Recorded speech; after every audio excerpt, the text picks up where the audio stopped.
For today, what I want to look at is specifically talk a little bit about the theory of what team and group coaching actually looks like. It's the newest thing from the ICF.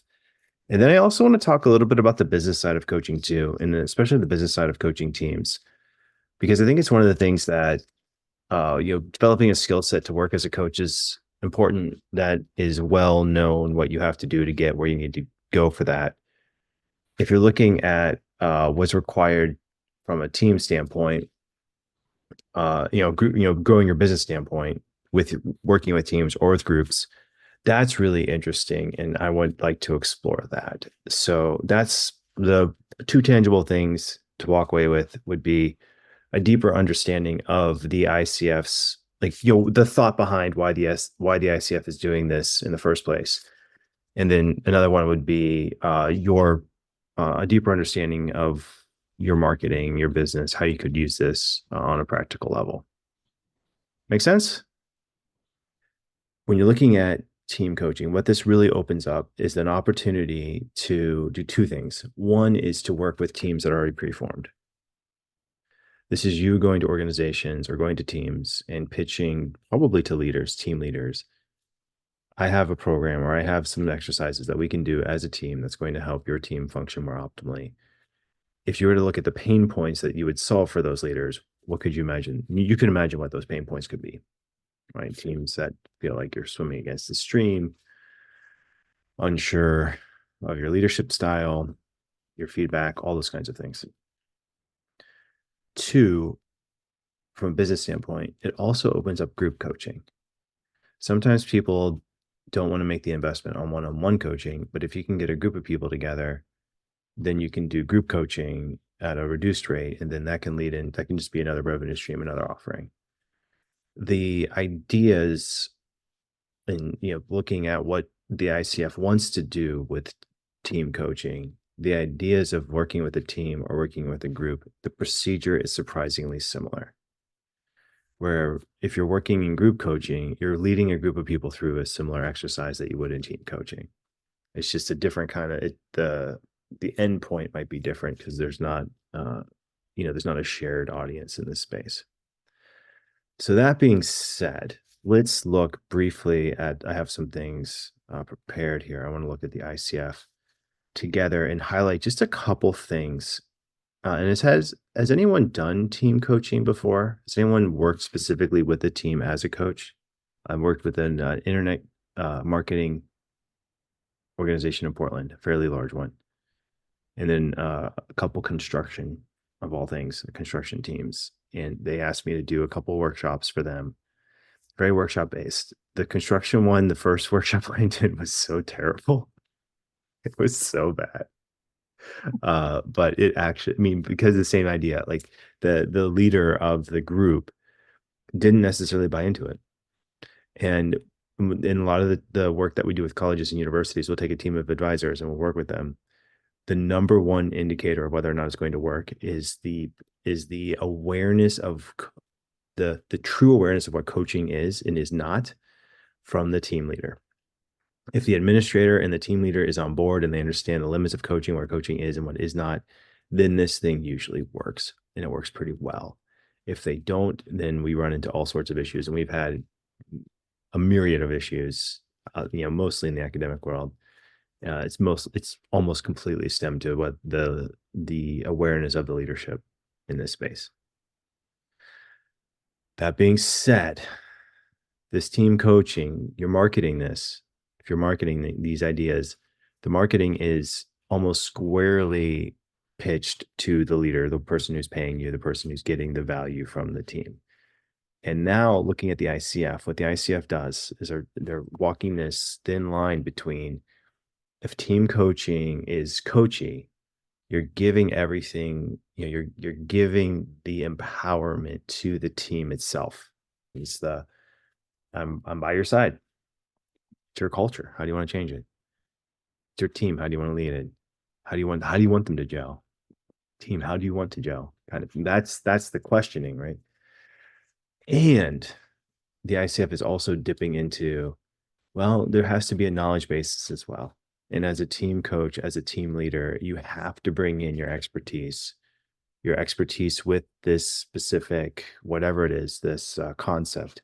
You have to bring your concept expertise to the table and know how to handle that from a coaching standpoint, or else you're just going to flounder and it's going to be an awkward turtle, upside down, flailing around. And it's probably one of the most painful things that I don't know if I've ever experienced when leading a group of people. You know what I'm talking about if you've been in that situation. Does this make sense, the theoretical basis of it? Now let's dive into what the ICF says about, and please interrupt in questions or anything like this. Like way back in the day, I did used to teach a group of, middle schoolers dead languages. So you can imagine the amount of, I don't know, edutainment that had to happen with that, and also the number of interruptions. So if you have any questions about it, please chime in. It makes it more fun. Let's get to the ICF here. We're looking at. So the idea is around here. They have worked this out where what they said, the different modalities, and of course the team coaching modality is the most amazing one, where everyone does minimal, but to team coaching it's integral. The main difference here, as I see it, is what they're really trying to do is, this bottom line here is the ownership of it. Who really owns the process. And again, when you're hired as a team coach, most of the time the person who's hiring you expects you to do the heavy lifting of the change, of the culture change, of what needs to happen. But really, when you're a team coach, has to be an understanding that the empowerment still needs to rest with the team. This is the hardest thing to do, but this is the absolute crux of what the ICF is speaking to, is this bottom line right here. They also have this idea that it can be a longer term thing, which I find fascinating. None of my team coaching things have gone longer than, let's say, 2 months. But that's an interesting idea too. But the main thing here is looking at, is this part, is coaching the client team as a single entity. This was even an idea way back in the day when I was being coach trained in 2006 to 2007. This idea of working with a team, and especially with you're working with a co-leader. And the rule when you're working with a co-leader is you make your co-leader look good. That is the number one rule, and it's an amazing rule to have. It's also an amazing rule to have in a marriage or a partnership. When you're out, and it's not like you have to praise them incessantly. That's, you know what I mean? You just make people look good.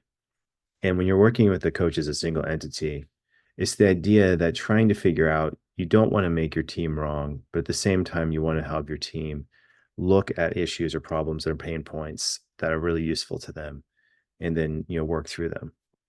But to me, this right here is basically what we're going to explore in team coaching. How do you coach a single entity? How do you coach a team as a single entity? Not taking sides, should remain what is emerging in the sessions, and should be completely honest in all dealings with the team. This is a very high bar to hit. But if you can hit it, if you can get there, good things happen with the team. I'll pause here. Thoughts, questions, comments. John, am I coming through? This is good. Yes. Okay. Yay. Yay. Okay, so my brain is spinning right now with all kinds of ideas. And I know I didn't get to do my intro. So just to kind of without the intro, but kind of highlight.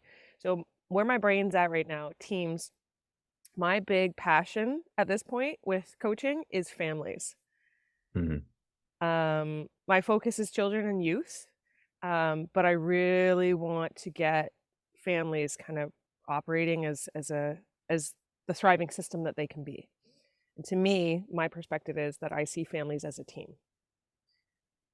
So how would you say what you've highlighted so far is transferable to families? Can I settle my brain down a little bit and translate this into a family application? Oh, for sure. I mean, Moise and I do it every day. Yeah. This is when we're both coach trained. It's yeah. I mean, the idea is you're coaching a single entity. We as a family, we have our family word of the year, different goals that we want to set for each month. the precision that coaching language gives you to talk very specifically about different concepts is amazing. And the idea that partnerships work best when both people are actively trying to help the other person like be the best version of themselves. Yeah. It's rad. So, I mean, the idea is this. The idea is this. Is with what I'm hoping for, and this is it's a short. I mean, this is the shortest time frame. You know, we're like the course itself. Like we're looking at maybe 2 months. I mean, two and a half months if you count the intro sessions.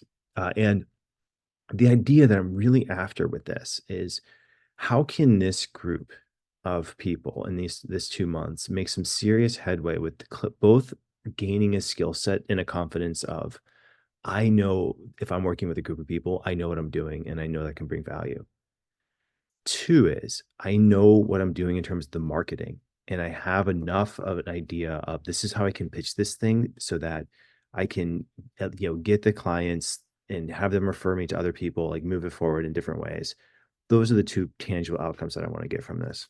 So with that, I mean, just jumping to the curriculum really quick and sharing the screen, you're going to need to get a piece of paper out. I want to do this is the syllabus I put together. What I really want to jump to is mapping the purpose with the process. And this is where I think the ideas of what I'm really excited about is when you have an idea of a very clear purpose, like this is who I want to serve. And then the idea of this is the process that I want to use. And the key word here, I think, is effective. Like, what is going to be an effective process for you, and how do you get to an effective process? What I've found in my own thing is, and we're gonna go back to hope theory here, is that it's a series of tests. It's like a series of small little tests to see, okay, this is the thing that we're going to like. This is the thing that works for me in my life, and so I want to well explain this in hope. I want to go to hope theory here in a minute. Let's see if we can see how quickly I can get there. Good. So we're going to do hope theory combined with future self. So on this piece of paper here, the idea is this. This it's an exercise based in best possible self, future self, and present self. And then the ideas we're going to look for are pathways that or activities that bring these circles more closely, so your present self more aligns with your future self. And then also trying to figure out where are you in this space here. So for this exercise, first off, let's start with this. In this realm here, annotate here. This exercise, let's start with these two circles and look at what is going to, like, what aspects, what characteristics does your future self have that your present self does not yet have. All right, we'll start there first. Then we're going to look at what they have is similar, and then what they have, what characteristics does your present self have that your future self does not yet have, and then we're going to look at hope theory and apply this.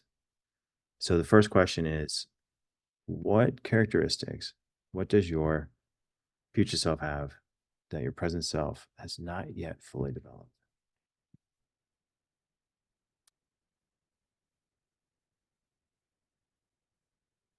Get to that one. Go. What do you already share with your present? What do you already share with your future self? And I'm guessing everyone here has done the future self exercise, right? Has anyone not done it? Anyone has at least gone through the 1.0, or at least that far in the 1.0? Yeah, there's a big assumption I made. Mm. And then what does your present self still have that your future self uh, doesn't have? What characteristics, what things are you letting go of in the next few years?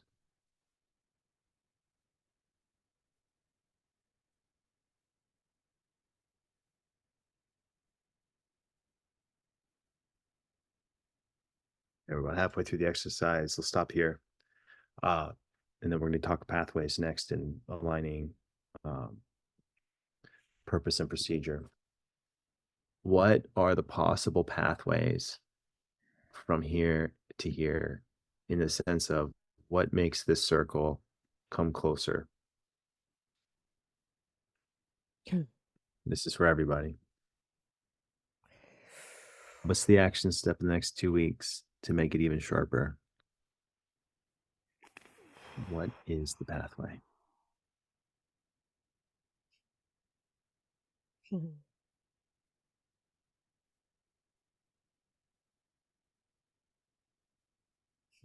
Now, next step from here is to break the pathway into 2.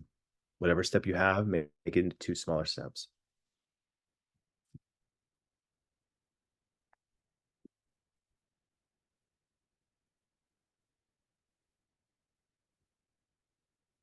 One more step after this is how can you test the pathway to see if it's one that you want to pursue further? What's the experiment? What's the step? What's the thing that you can do in 2 days that test this?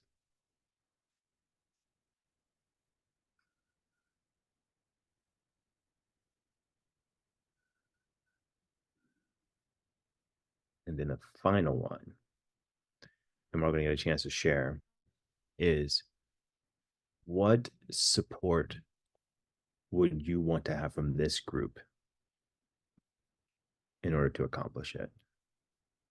If this group were the team, like what support would you want to have from your fellow coaching colleague team in order to accomplish this?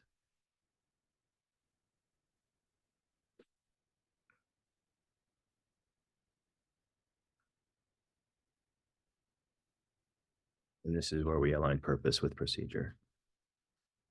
The thing about all these things, if you look at resilience theory especially, we as humans have gone through a tradition, most of us have gone, if you've gone through a traditional school system, there's definitely a conditioning where we've all been conditioned that we have to do it either perfectly, we have to get the A at the beginning, or else we're not good at it. We should just stop. And it goes against so much of growth mindset, so much of these ideas. And it causes so much anxiety, myself included, when I've spoken in front of big groups of people, and the idea of, it gets there, right? But the idea of, if I'm trying to prove that I have the talent to make this work, then the anxiety level goes through the roof. Instead, if I'm looking at this as, this is one opportunity in a series of multiple opportunities that I have, and my job isn't to just make this one opportunity the best, but to look at how I can continue to get multiple opportunities and grow with each one. It takes away the pressure from making this one amazing. But the work of it then becomes, how can I get the maximum learning from this opportunity? The way to do that is film yourself and watch it. Probably the most uncomfortable thing to do, but it is the most learning thing to do. I saw myself speaking. You're gonna watch yourself, like, oh, it's horrible. So if you're gonna watch it, we should have a watching party. We'll watch it together. Like, watch it with a friend. Don't watch it solo. It's really fun to do these. I have a request too. We need, my SEO person is like, he's telling me we need Google reviews, like mad. And I found the link. I have the link now. So if you have a chance, if you could throw a Google review, that'd be amazing. And also last February, I just got frustrated with everything and decided I'm going to take what I called myself an authentic year, where I do 0 scrolls. So no social media, no news, no nothing. I have one news digest I read, and that's it, just an email a day. So I'm least aware of what's happening in the world, but not, you know what I mean? That's it. And I've been doing it for a whole year. Whole year, no more YouTube just videos. Yeah, just stopped. Thank you. Thanks, probably. It's been a thing. And now it's been a year, and I'm trying to, do I go another year or not? And I have ideas on like what, the whole thing. And so I think I am going to use the team course myself personally and professionally as an avenue to start getting into social and working with, a group of people to support each other, what that looks like online, what the coach training EDU community can do for each other, supporting each other online. That's my big stretch. I'll document this whole thing, but anyway, thank you for being here. Really, truly, it is a pleasure. And I feel like really, like, we have opportunities to change the world, change people's lives. We got to get this marketing thing done, because getting clients, getting paid to do this work is the key. and it's something I really want to focus on. I hope this session helps, gain that clarity of what needs to happen with all these things as well. More to come. I know we're doing another session on Wednesday, and then we will officially start the team course January 31. But these hours count too for the CCEs, for all of it, in coaching and things like that. So more to come. Hope you have a great rest of your day, good weekend, and maybe I'll see you on Wednesday as well.